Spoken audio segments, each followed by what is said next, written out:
عرب کا چاند۔ ایک صحابی رسول رضی اللہ تعالیٰ عنہ فرماتے ہیں کہ رات کا وقت تھا، میں مسجد نبوی میں حاضر ہوا۔ میں نے دیکھا کہ سامنے اللہ تعالیٰ کے محبوب صلی اللہ علیہ وآلہ وسلم تشریف فرما ہے اور اس رات 14ویں کا چاند بھی نکلا ہوا ہے۔ اس رات 14ویں رات کا چاند اپنی پوری آب و تاب کے ساتھ چمک رہا تھا۔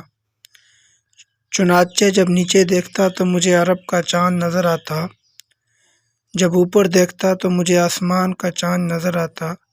فرماتے ہیں کہ میں تھوڑی دیر کے لیے رک گیا۔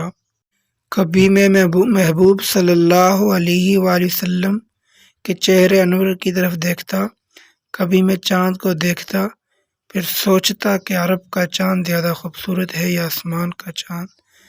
بالآخر میرے دل نے یہ فیصلہ کیا کہ اے آسمان کے چاند، تو بڑا خوبصورت سے ہی، تیرے حسن کا دنیا کے اندر بڑا چرچا ہے، لیکن سچ بات یہ ہے کہ جو حسن و جمال میرے آقا صلی اللہ علیہ وآلہ وسلم کے چہرے انور پر ہے، آپ وسلم کے چہرے انور پر ہے، وہ حسن و جمال تیرے پاس بھی نہیں ہے۔